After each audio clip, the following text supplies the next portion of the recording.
दोस्तों, ये सच्ची कहानी है बिहार के सुल्तानगंज से झारखंड के बाबा बैद्यनाथ धाम तक जाने वाली उस पवित्र यात्रा की, जहां लाखों कंवरिया भगवान शिव के नाम लेते हुए अपने कंधे पर गंगा जल लेकर चलते हैं। लेकिन इस बार उसी रास्ते पे एक ऐसी महिला भी सेवा कर रही थी, जिसके चेहरे पर डीएम की सख्त थी और दिल में 10 साल पुराना ऐसा दर्द जिसे उसने पूरे दुनिया से छिपा रखा था। उसका नाम था अनन्या सिंह। अनन्या देवघर के जिला अधिकारी थी। सावन शुरू होते ही उसने कंवरिया की सेवा के लिए दिन रात एक कर दी थी। रास्ते में कहीं पानी की कमी ना हो, किसी बुजुर्ग को परेशानी ना हो, किसी बच्चे को अपने परिवार से अलग न होना पड़े, हर छोटी बात पर उसकी नज़र थी। उस दिन सुबह वह अधिकारियों के साथ कंवरिया मार्ग पर निरीक्षण कर रही थी। तभी उसने देखा कि सड़क किनारे कुछ थके हुए कंवरिया जमीन पर बैठे हैं। अनन्या ने तुरंत गाड़ी से उतरी और खुद उसने अपने हाथ से उसके पास पानी लेकर पहुंच गई। एक अधिकारी ने धीरे से कहा, मैडम, आप रहने दीजिए, हम लोग करवा देते हैं। अनन्या ने उसकी तरफ देखा और बोली, जिस काम को देखकर मेरे हाथ खुद आगे बढ़ जाए, उसके लिए किसी आदेश की जरूरत नहीं होती। इतना कहकर उसने एक बुजुर्ग कंवरिया को पानी दिया। बुजुर्ग ने कांपते हाथों से गिलास लिया और उसने आशीर्वाद देते हुए कहा, बेटी, भगवान तुम्हारी जिंदगी में वह खुशी जरूर लौटाएंगे जिसका इंतजार तुम्हारी आंख कर रही हैं। यह बात सुनते ही अनन्या कुछ पल के लिए चुप हो गई। कंवरिया की भीड़ लगातार आगे बढ़ रही थी। कोई बोलबम के नारे लगा रहे थे, तो कोई थक कर बैठ चुके थे, तो कोई अपने साथी का हाथ पकड़कर आगे बढ़ा रहे थे।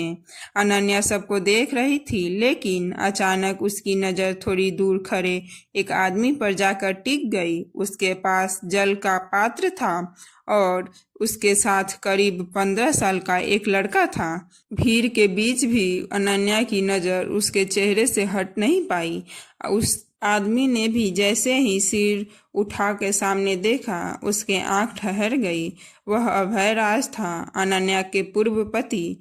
वही अभय जिससे उसका 10 साल पहले तलाक हो चुका था, और उसके साथ खड़ा लड़का आरव, वही बेटा जिसे अनन्या ने अपनी गोद में लेकर कभी पूरी दुनिया से ज्यादा प्यार दिया था उसे। 10 साल पहले परिस्थितियों ने माँ को और बेटे को अलग कर दिया था, और आज वही बेटा उसके सामने इतना बड़ा होकर खड़ा था कि अनन्या उसे पहचानते हुए भी अपने पास बुलाने की हिम्मत नहीं कर पा रही थी। अनन्या के हाथ से पानी की बोतल नीचे गिर गई। पास करे अधिकारी ने पूछा, मैडम, सब ठीक है? उसने तुरंत संभाला और कहा, हाँ, सब ठीक है, थोड़ा थक गई हूँ। लेकिन उसकी आवाज में वह मजबूती नहीं थी जो हमेशा रहती थी। सामने अभय भी पत्थर की तरह देख रहा था।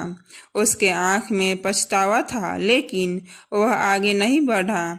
शायद दोनों जानते थे कि 10 साल की दूरी एक दूसरे को अलग कर चुकी थी। कुछ कदम चलकर पास नहीं किया जा सकता। आरव ने अपनी नज़र अनन्या पर टिकाई और पिता से पूछा, पापा, ये कौन है? अभय ने होठ खोली, लेकिन आवाज बाहर नहीं आई। वह अपने बेटे को क्या बताता कि आज जो सामने खड़ी महिला कोई अधिकारी नहीं, बल्कि उसकी माँ थी। वह माँ जिसका तस्वीर कभी घर के पुराने संदूक में छिपाया रखा था। वही माँ जिसके बारे में आरव ने बचपन में कई बार पूछा था, लेकिन हर बार उसे जवाब नहीं मिल पाई। अनन्या ने दूर से आरव को देखा। उसके चेहरा बिल्कुल वैसी ही था जैसे वह 10 साल पहले उसके छोटे बेटे का हुआ करता था। वही आंखें, वही मुस्कान, वही बचपन की जगह। अब सामने सवाल थे। अनन्या चाहती थी कि दौड़कर उसे गले लगा ले, उसे सिर पर हाथ रखे और कहे, बेटा, मैंने तुम्हें कभी छोड़ने की कोशिश नहीं की, लेकिन उसके सामने खड़े लोग अधिकारी उसकी जिम्मेदारी थी। उसने अपने आंसू को रोक लिया और दूसरे तरफ मुड़ गई। वही आगे बढ़कर एक छोटे बच्चे को उसके पिता से मिलवाने ले गई। भीड़ में बिछड़ गया हुआ था। बच्चे के पिता ने उसे गले लगाकर धन्यवाद दिया। अनन्या ने मुस्कुराने की कोशिश की, लेकिन उसी समय पीछे से आरव की आवाज आई, मैडम। अनन्या ने कदम रोक ली। उसने धीरे से पलटकर देखा। आरव उसके सामने खड़ा था और उसके हाथ में पानी का बोतल थी, जो कुछ देर पहले अनन्या के हाथ से गिर गई हुई थी। आरव ने बोतल अब उसके दे दिया और कहा, आपकी चीज गिर गई थी। अनन्या ने कांपते हाथों से बोतल ले ली। दोनों की आंखें मिली। अनन्या ने सिर्फ इतना कहा, धन्यवाद। आरव मुस्कुराकर वापस अपने पिता के पास चला गया। अनन्या उसे जाते हुए देख रही थी। उसे होठ कुछ कहना चाहता था, लेकिन आज भीड़ में ही दब गई थी। शाम होने लगी तो सेवा शिविर की भीड़ कम होने लगी। अनन्या अपने सरकारी वाहन निकाली और पीछे मुड़कर देखा तो अभय और आरव भी वहीं खड़े थे। अभय ने उसकी तरफ देखा, मगर इस बार अनन्या ने नजर नहीं हटाई। 10 साल बाद दोनों के बीच पहली बार कोई शब्द नहीं थे, फिर भी कुछ कह दी गई थी। गाड़ी चल गई, लेकिन अनन्या के आंख के सामने सिर्फ एक ही चेहरा याद आ रही थी, आरव का। उस रात डीएम की आवाज में अनन्या ने अपनी सरकारी फोन बंद कर दिया और कमरे में चली गई। अलमारी खोली। उस सबसे नीचे रखे पुराने कपड़ों के बीच उसने एक छोटी सी तस्वीर निकाली। तस्वीर में वही खुद थी और अभय था। उसके गोद में नन्हा आरव मुस्कुरा रहा था। अनन्या ने तस्वीर को सीने से लगा लिया और फुट फुट कर रो पड़ी। उस 10 साल बाद पहली बार उसका दबा हुआ दर्द उसके आंसू में बह गया और कमरे की खामोशी में सिर्फ एक ही आवाज थी, मेरा बेटा। ये शब्द अनन्या के कमरे में दूर तक गूंजती रही। पूरा रात उसके आंख में नींद नहीं आई। सुबह होते ही उसने तस्वीर को संभाल कर वापस रख दिया और अपने आंसू पोंछ लिया। वह जानती थी कि वह उसे सिर्फ एक माँ बनकर नहीं, बल्कि देवघर की जिलाधिकारी बनकर भी उसे जिम्मेदारी निभानी है। इसलिए अगले दिन वह फिर कंवरिया मार्ग पर पहुंची, लेकिन उसके दिल में अब सिर्फ एक सवाल था, क्या 10 साल बाद उसका बेटा उसके सामने दोबारा आया था। सेवा शिविर में पहुंचते ही अनन्या ने अधिकारियों की जरूरत निर्देशन दी। वह पानी का और फल का व्यवस्था देखते ही थी कि सामने आरव अपने पिता अभय के साथ आता दिखाई दिया।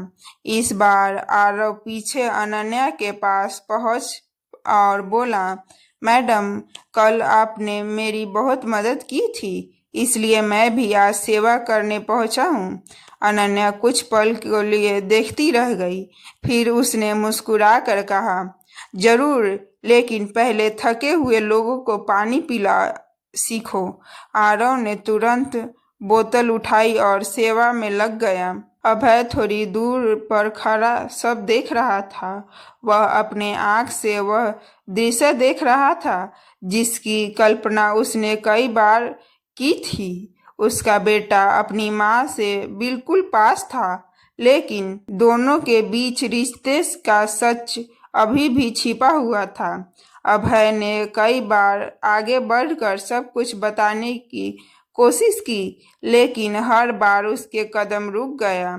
उसने डर था कि सच जानने के बाद आरव उससे सवाल करेगा। और कुछ देर बाद आरव अनन्या के पास बैठ गया। उसने पूछा, मैडम, आप इतनी बड़ी अधिकारी होकर खुद को लोगों से सेवा करवाती हैं। अनन्या ने पानी का गिलास आगे बढ़ाते हुए कहा, क्योंकि पद इंसान को बड़ा नहीं बनाता, किसी का काम आना इंसान को बड़ा बनाता है। आरव उसकी बात ध्यान से सुन रहा था।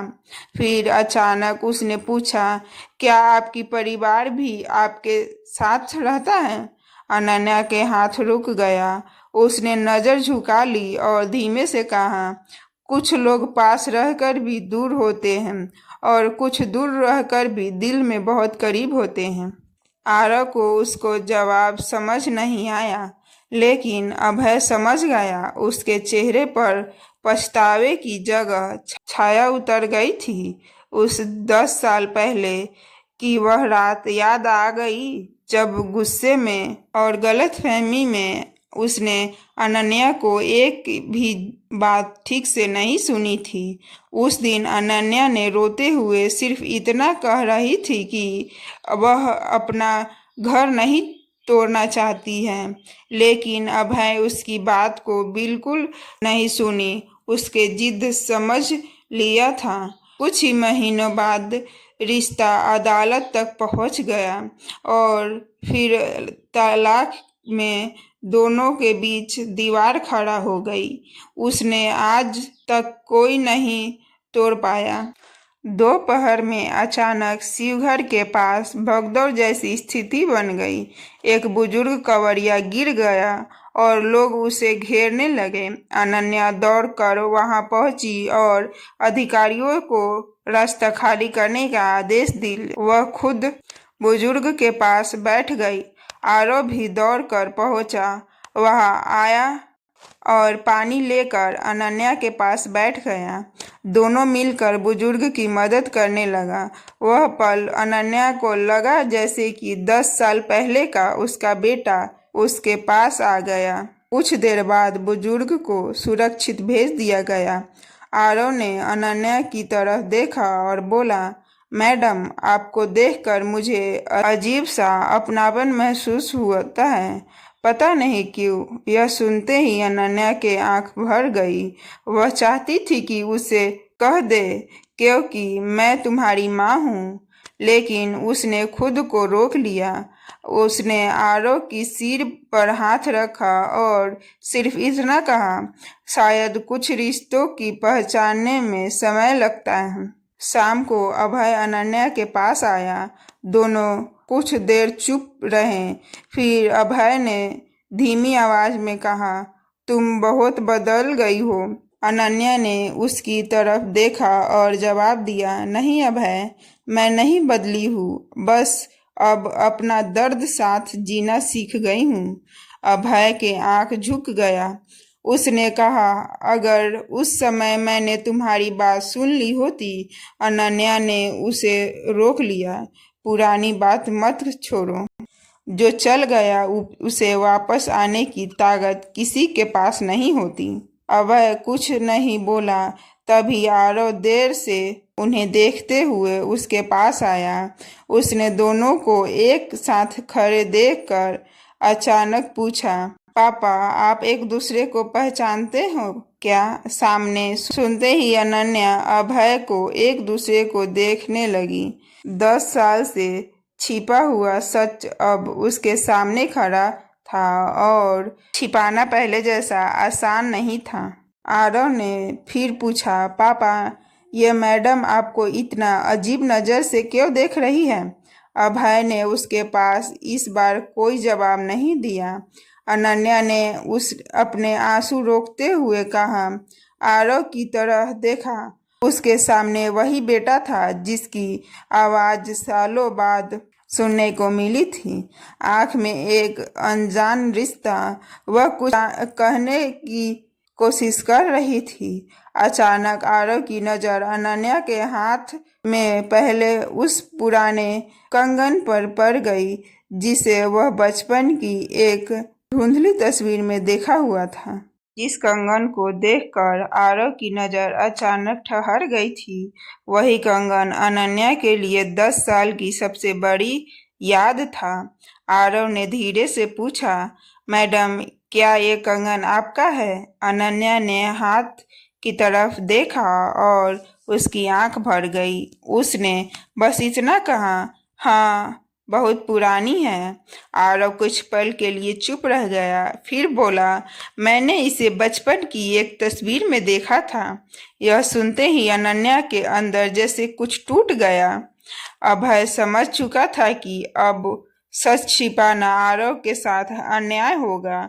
उसने बेटे का हाथ पकड़ लिया और कहा, आरव, तुम्हें आज एक ऐसी बात बतानी है जिसे जानते ही मुझे 10 साल हो गए। अनन्या ने उसकी तरफ देखा, लेकिन उसे रोकने की कोशिश नहीं की।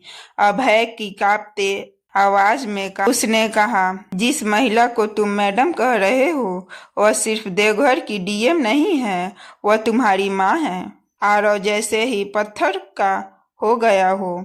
उसकी आंख अनन्या के चेहरे पर टिक गया। कुछ पल तक उसके मुंह से कोई शब्द नहीं निकला। फिर उसने पूछा, मेरी माँ?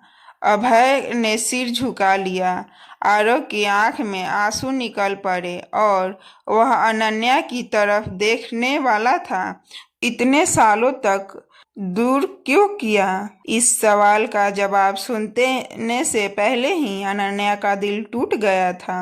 अनन्या ने आगे बढ़कर आरव को गले लगा करना चाहा, लेकिन वह एक कदम पीछे हट गई। उसने कहा, आपने मुझे क्यों नहीं ढूंढा? अनन्या रोते हुए बोली, मैंने तुम्हें छोड़ नहीं दिया था बेटा, हालात ने मुझे तुमसे दूर कर दिया था। उसने बताया कि तलाक के बाद उसके कोई नहीं था। उसने कई बार बेटा से मिलने की कोशिश की थी, लेकिन परिस्थिति ने ऐसी कर दी थी कि हर रास्ता बंद कर दिया गया था।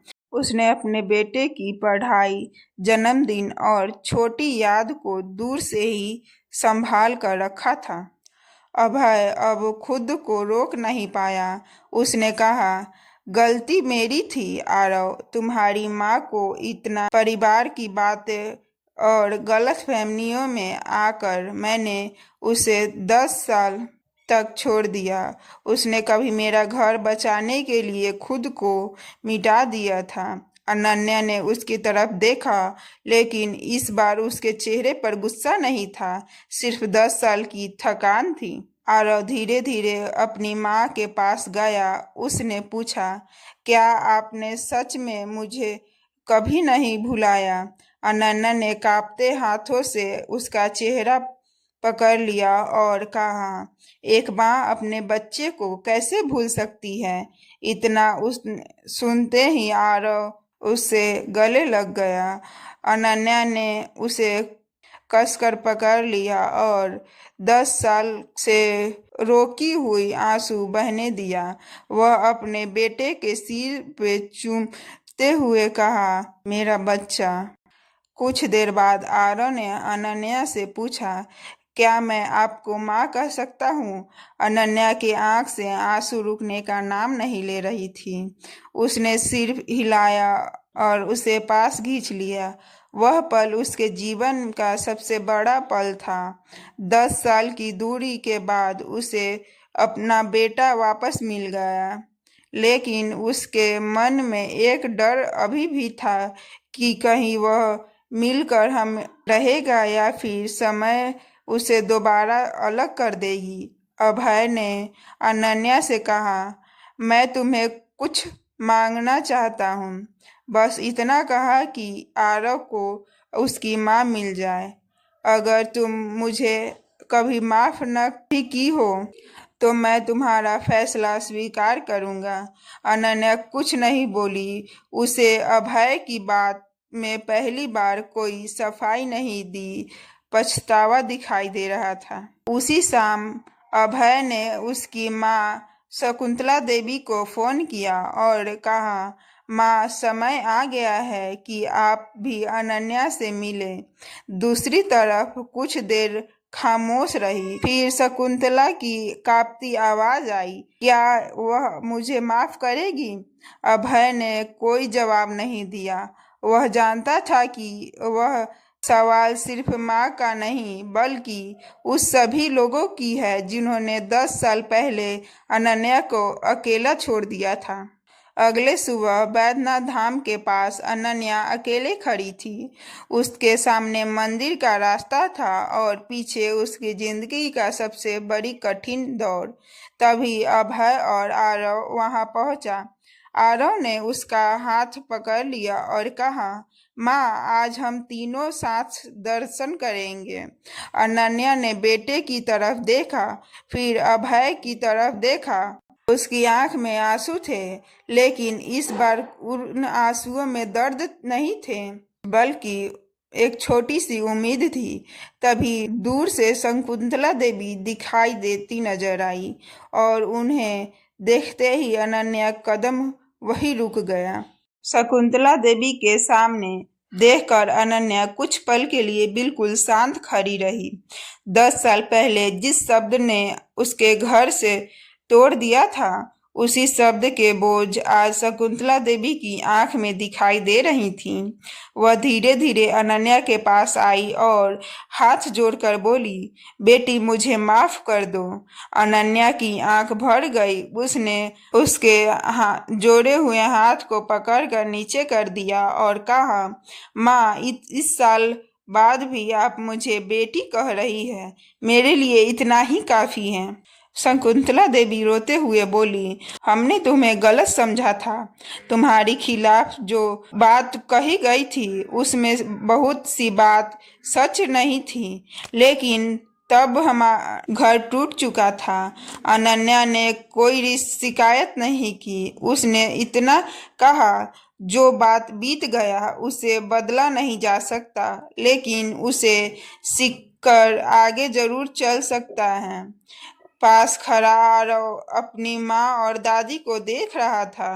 पहली बार उसे लगा कि उसका बिखरा परिवार शायद फिर से एक हो जाएगा। अभय धीरे से अनन्या के पास गया। उसने कहा, अनन्या, मैं तुम्हें वापस पाने का अधिकार नहीं मांगूंगा। 10 साल पहले जैसे मैं तुम्हें खोया था, क्योंकि मैंने तुम्हारी बात सुनने की वजह दूसरे की बात पर भरोसा किया। अगर मुझे कभी माफ न कर सको तो मैं तुम्हारे फैसले के इज्जत करूंगा। अनन्या को देखकर बोला। उसके मन में पुराने ख्याल थे, लेकिन सामने खड़ा आदमी अब अपनी गलती से भाग नहीं रहा था। आरव ने अचानक अपनी माँ को हाथ पकड़ लिया और बोला, माँ, मुझे अब दोबारा अकेला मत करना। यह सुनते ही अनन्या खुद को रोक नहीं पाई। उसने बेटे को सीने से लगा लिया। उसकी आंख में आंसू बहते रहे और बोली, अब मैं तुम्हें कभी अपने दिल से अलग नहीं करूँगा। अभय कुछ कदम पीछे खड़ा यह देख रहा था। उसके चेहरे पर खुशी से ज्यादा पछतावा था, क्योंकि उसे पता था कि उसने अपने बेटे और पत्नी को 10 साल से छीन लिया था। तीनों बैद्यनाथ धाम के मंदिर की ओर बढ़ा। मंदिर के बाहर पहुंचकर अनन्या ने आंख बंद की और उसने भगवान शिव से अपने लिए कुछ नहीं मांगा। उसने सिर्फ इतना कहा, भोलेनाथ, जो परिवार अपना आज मुझे फिर से दिया है, मेरे किसी गलती को दोबारा मत तोड़ना। आरव ने उसे हाथ पर अपना हाथ रख दिया। अभय चुपचाप अब उसके पास खड़ा रहा। दर्शन के बाद अभय ने अनन्या से कहा, अगर मुझे दिल से मेरे लिए कोई जगह बची है तो इस बार उस जगह की कद्र करो, लेकिन फैसला तुम्हारा होगा। अनन्या काफी देर तक चुप रही। फिर उसने आरव की तरफ देखा। उसने दोनों का हाथ पकड़ रखा था। अनन्या की आंख में 10 साल का दर्द था, लेकिन उस दर्द के पीछे एक परिवार को फिर से जोड़ने की इच्छा भी थी। उसने धीरे से अभय का हाथ पकड़ लिया और कहा, मैं तुम्हें इसलिए नहीं अपना रही कि 10 साल का दर्द भूल गई हूँ। मैं तुम्हें इसलिए एक मौका दे रही हूँ क्योंकि मैं नहीं चाहती कि हमारा बेटा जिंदगी भर अपने माता पिता से अलग होने का दर्द का बोझ उठाए। अभय की आंख में आंसू निकल गए। अपने सिर झुका लिया। आरव ने दोनों का हाथ पकड़कर बोला। पहली बार उसके चेहरे पर वह मुस्कान आई जो 10 साल से कहीं खो गई थी। देवघर से लौटते समय गाड़ी में आरव बीच में बैठा था। वही भी कभी माँ को देख रहा था तो कभी पिता को। अनन्या खिड़की से बाहर देख रही थी। अभय ने चुपचाप उसका हाथ पकड़ लिया। इस बार अनन्या ने अपना हाथ नहीं हटाया। बस 10 साल उसने के बीच की वादा नहीं हुआ, कोई बड़ी बात नहीं हुई, बस एक छोटा सा हाथ थमा गया और उसी में टूटे रिश्ते को फिर से शुरू करने की पूरी ताकत दी गई। दोस्तों, इस कहानी से हमें यही सीख मिलती है कि गलतफहमियों की जगह देने से पहले एक दूसरे की बात जरूर सुननी चाहिए, क्योंकि एक गलत फैसला पूरे परिवार को सालों का दर्द दे सकता है। समय बीत जाने के बाद पछतावा तो किया जा सकता है, लेकिन बीता हुआ समय वापस नहीं लाया जा सकता। अब आप बताइए, अगर आप अनन्या के जगह होते तो क्या 10 साल बाद अभय को दोबारा अपनी जिंदगी में जगह देती? और अगर आप अभय की जगह होते तो क्या इतना बड़ा गलती के बाद अनन्या को दूसरा मौका मांगते? अपनी राय कमेंट में ज़रूर बताइएगा। लेकिन इस कहानी का उद्देश्य सिर्फ मनोरंजन करना नहीं, बल्कि यह बताना है कि रिश्ता अहंकार से नहीं, भरोसे और समझदारी से चलती है। किसी के बात से दूसरे को बातों पर विश्वास करने से पहले अब उसकी सच्चाई जानना बहुत जरूरी होती है, क्योंकि कभी कभी हमारी एक गलत फैसला पूरी तरह से रिश्ते को तोड़ देती है। खैर दोस्तों, अगर कहानी आपको दिल को छुआ हो तो वीडियो को लाइक करें और चैनल स्टोरी बाय निधि को सब्सक्राइब करें, ताकि एक और दिल छू लेने वाली कहानी आपके पास पहुंचती रहे। Thank you for watching.